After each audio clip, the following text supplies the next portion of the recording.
Xenoblade Chronicles 3 is a very unique entry in the Xenoblade Chronicles series, and one of the main reasons is the way its world is handled. See, Xenoblade Chronicles 1 and 2 had worlds with very in-depth histories. Xenoblade 1 utilized Bionis and Mechonis, and the history of the animosity and/or friendship between the peoples of these two titans to paint its world and its narrative. Whereas Xenoblade 2 had the world of Allrest, composed of various nations and people, who have long and in-depth histories that paint the current world dynamics in which the story takes place. But Xenoblade 3's Aionios is a bit different. Yeah, it has some history, but it acts more like a game board than an actual world. So let's sit back, relax, and talk about the world of Aionios. And with its people acting as board game pieces being moved around and sacrificed at the hands of Mobius to preserve the Endless Now and play into their morbid game, the world itself, instead of being composed of wholly unique set pieces and ideas to feel like a standalone and unique world, acts as this sort of hodgepodge of locations and set pieces from Xenoblade 1 and 2 mashed together. And that serves a purpose. Mobius is trying to preserve the now, so just taking a bunch of locations from the other games, throwing them together in the air, and just seeing where they fall does lend itself to the story of Mobius. They're just trying to preserve what's there and using it as a set piece for their endless cyclical war. And the world itself is tackled in a fundamentally different way to Xenoblade 1 and 2, and that has a genuine effect on the overall narrative being told. Whereas Xenoblade 1 and 2 had aspects to its story of finding the beauty of each world and trying to preserve it, the story of 3 is understanding that the world of Aionios is irreparably flawed and needs to be torn apart. And the thing that spurred on this discussion for me was the other day I did a video about Xenoblade Chronicles hot takes, and Buster here left an opinion that I found very fascinating because somewhere in the back of my mind I've also kind of felt this. Maybe not the same way or to the same degree, but in some way I understood where they were coming from here. So I'm going to read it out for you all. Here's a hot take. I truly hate Aionios, how it works, and the way it's treated. I think the location alone is the cause for a number of narrative hang-ups I have. Despite being a fusion of tons of iconic former locales, they all seem so unimportant and less interesting. Plus, with the whole world being a battlefield, the only history it has is battles. Combine it with the 20-year-old hard cap, and it feels so stifling for the characters. I get why it is the way it is, but it's boring. I could ramble more about it, but I'd like to hear your thoughts on the matter. So I thought instead of talking about this idea as part of that other video, I may as well just expand it into a full-fledged video, because there's something to be said about this, in my opinion, because Aionios itself is just fundamentally different in the way that it's handled compared to Bionis and Allrest. You aren't meant to try and defend this world, but its people, and break them free of the chains that this world put them in. And it's a shift in perspective, and while it works for the story being told for Xenoblade 3, it can be polarizing, especially if you're someone who plays these long-form games and wants to get attached to the world and to care about it, especially if you played the previous two games and wanted to see how those two would be brought together. And then the whole idea of the game is to recognize that these things are just that, set pieces, and the characters from the previous games that you thought may play a larger role or more active role in the story just didn't really end up doing that. There's some argument to be made for Nia, who had some screen time at the very end, but the story still didn't focus on her all that much. It could feel pretty disappointing if that was what intrigued you about Xenoblade 3 to begin with. The idea of seeing Xenoblade 1 and 2 coming together.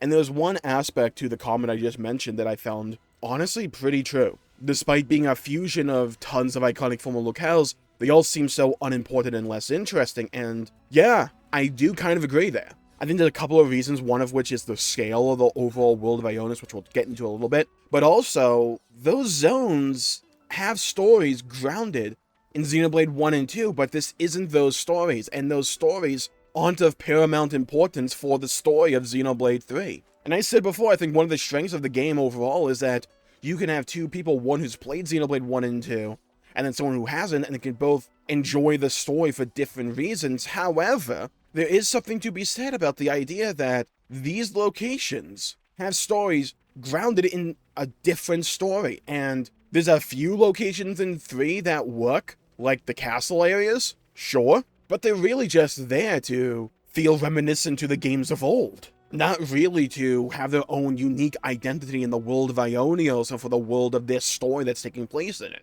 Again, it's not entirely, but compared to how much story Eversea and Leferia had as zones, and as locations in the greater world, Erythia Siege is kind of there, as this mixture between these two aesthetics from stories that aren't really related to the one being told right now. Outside of, yeah, it would be cool if these worlds merged, but this ain't it, Chief. And while I think we will get some more of Xenoblade 1 and 2, at least in terms of the character department, in the DLC, the base game doesn't really do all that much until the very ending. And personally, I was fine with that. Sure, I'm a big fan of continuing stories and plots, even if they are very long form. I play Final Fantasy XIV after all. But I think Aionios and Xenoblade 3 had a charm of its own that I think is valuable as a story. It's not that the set piece of Aionios had no value overall, it's just it's a different value, but one I think that resonated with me overall a little bit less than the worlds of Bionis and Allrest did on their own. I think the game did a good job of making me care about the world of Aionios, but solely through the characters that populate it. Not because of Aionios' history or individual set pieces, but because the cast overall are extremely compelling and well told. Story is spread around and the individual character stories all feed off the repercussions of having a world stuck in an endless, perpetual war like Aionios. The hero quests and side stories were a welcome addition that really added to the cast and fleshed it all out, but that's the thing. That's kind of Xenoblade 3's job at the end of the day. Make you find value in the world through its characters, and then have the ending be to tear it all down. Because the world at the end of it all is still irreparably flawed and needed to be torn down. It wasn't healthy, and being stuck in that endless now was solely self-destructive, even if the pain we feel in the partings of the world hurt. In the long run, it was still the right decision, at least for now, and to make us relate to that message over the course of the game, they make us cognizant of the fact that this world needs to be torn down and changed, shows us its flaws, lays it all out on the table, but also to make us understand how hard of a decision that truly is, and the shades of gray involved, shows us these characters and their interactions, and that some people are genuinely happy here or found peace, and we're essentially tearing their lives apart. So by making us care about certain characters and relationships like Eunis and Tyons, or Noahs and Mios, or the people of the city, or heck, even Xeon and Kite with Juniper, we understand that what we are doing is hard, and part of us probably doesn't want us to do that. Heck, at the very end of it all, Noah hesitates about whether or not this is truly the right thing to do, and if this is really his responsibility to make on behalf of everyone else. Do you preserve the present now and become a Mobius, essentially? At the end of the day, we have to do it. We have to tear it all down. And that's the idea behind Aionios. That, yeah, we're supposed to care about the people in it, but the world itself needs to be destroyed. But, yeah, that's the idea, but how well executed is it? And does it really suit, like, say, the video game format? I think it can. And I think Xenoblade 3 largely succeeded. I think in terms of a world that pulled me in, Bionis and Allrest are more engrossing to me than Aionios, and for a few design reasons. The main one being that I think they walked back a bit on the scale Xenoblade used to have, especially with Xenoblade 1 and 2. The world of Aionios is still large and engrossing, but think about it. The main overarching set pieces are kind of few and far between, and they rely on set pieces carrying over from zone to zone to zone to show visual progression, but Xenoblade 1 also managed to do that. Same thing with 2, but still retain the sense of scale. Think about it in Xenoblade 3, especially in the first half of the game, and as you got closer to Orion, it got bigger and bigger. Same thing with the Orion Mountains and Mechonis Sword, they get larger as you get closer, which is great visual progression in my opinion, and can produce some fantastic skyboxes. But compare the various vistas of Xenoblade 3 with scenes like the zones of Xenoblade 1 with Valak Mountain or Sotol Marsh, or Mechonis, the Bionis Leg, Aerith Sea, etc., etc. In fact, let's hone in on Aerith Sea for a second there, because it's a good microcosm of what I'm talking about here. And Aerith Sea had 3 key visuals: Alchemoth, Prison Island, and the Floating Island, and whether it's day or night, the aesthetic here is wildly different, with an ephemeral glow emanating all over the zone at night, or have the cool beach vibes during the day. The zone here tells a story, with Alchemoth contrasted with Prison Island, and us being at the top of the Bionis, there's nothing above us anymore. Then hop on over to Letheria from Xenoblade 2, because that's what Etheria Sea really is amalgamation of Aerith Sea and Letheria. Letheria has a giant cloud sea wall, which in my opinion is more impressive than the origin cloud wall, but also furthers the story because that's where Spirit Crucible Elpis is, where we'll get the third Aegis sword, and how the zone itself tells the story of a bunch of scattered titans coming together to form their own archipelago. It's where Vex was born. It was a great location, by the way, for a salvager to come from, because they can jump out into the Cloud Sea wherever, pretty much, because it was essentially an island chain. Heck, it's literally the Eleftherian archipelago. And then when you get into Spirit Crucible, you're surrounded by clouds on all sides because you're going into the main Titan that's surrounded by the clouds. it tells a story, and also LFC tells a story. You combine them together, what do you get?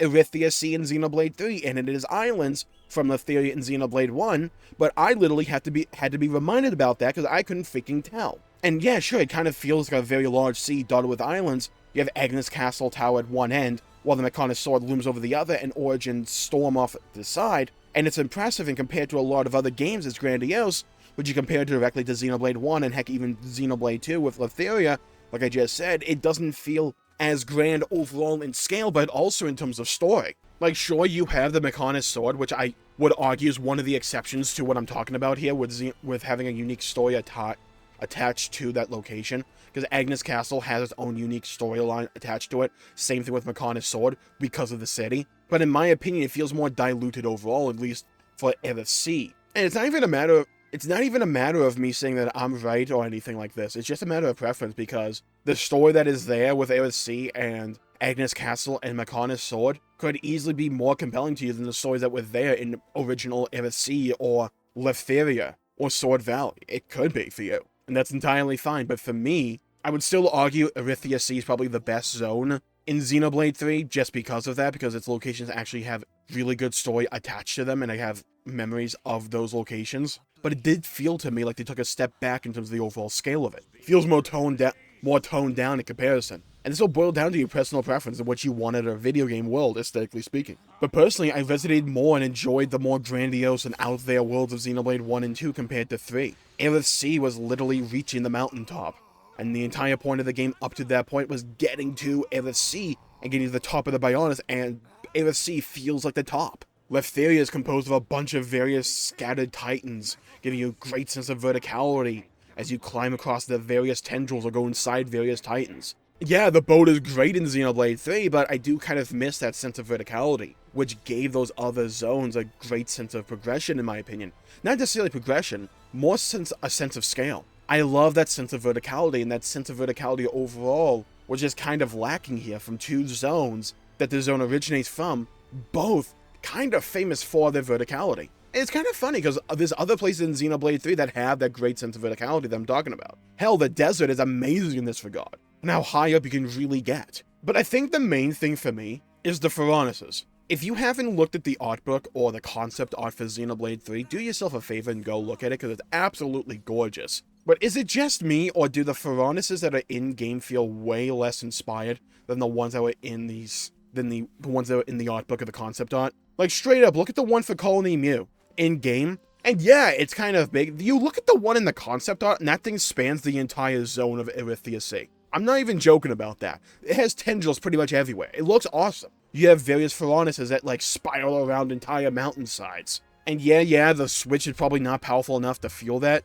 One of the reasons I want to be on a more powerful console, maybe Switch 2 or something, or port it. You know, that's a pipe dream. But I feel like that sense of scale would have done so many wonderful things for the overall world of Aionios. Also would have aided this sense of the entire world feeling war-torn, when you have these massive, overarching, giant death machines on the prowl everywhere. They can hold entire armies, whereas the ones we got in-game kind of just feel like little outposts that may have 20 soldiers. It's one of the things with video game design for the longest time that's always been a little gripe of mine. I've kind of overlooked it for the most part, because yeah, technological limitations, I can understand that. But god, I like that sense of scale. And Xenoblade up to this point, up to Xenoblade 3, was one of the best games when it came to giving that sense of scale. Sure, the Bionis and Mechonis are way larger than they actually appear in-game, I think. But you look up at the Bionis from, say, the Bionis leg, and my god, it feels like you're tiny. Like, that's what I'm looking for. That's the kind of stuff I'm liking to see. So yeah, if there's like one thing, or one word I could say for Xenoblade 3 that I wanted out of it, or want more out of it, funnily enough, it's the word more. More scale, more Pharaonises. I want them to move around the map. I feel that could have really been cool. You did it with Ethels for a little bit, but then you kind of dropped it, for the most part. Having like these ever-changing fields of war. How many like, battles between colonies did we get to see throughout Xenoblade 3? We saw a couple at the very beginning, but they kind of dropped off. And we never really got a battle like at the very intro bit of the game. I think having a larger sense of scale and more stuff like that could have been really not inducive, but beneficial to trying to hone in on these themes of the world being at war. But again, it's just a personal thing.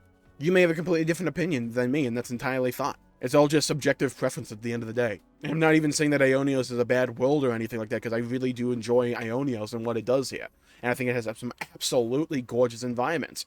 I think one of the strengths of Aionios overall is just how it's able to tuck away certain areas from the rest of it in these secret areas that is so beautiful to look at. So you end up feeling accomplished whenever you reach them. So I'm going to call the video there for the day. Leave a comment down below with your thoughts on Aionios. How did you like it compared to the worlds of Bionis and all the rest? What would you rank the worlds overall in terms of your own personal enjoyment, whether it be through aesthetics or story or whatever? Let me know. I'd love to hear your thoughts and hear your opinions. Leave a like and subscribe if you liked the video and you want to see more content. I know I would greatly appreciate it. Stay safe, everybody. Have a great day. Hope to see you all again next time. Hit the bell icon to be notified when I upload in the future. Stay safe. Have a great day. And I'll see you all next time. Bye-bye, everybody.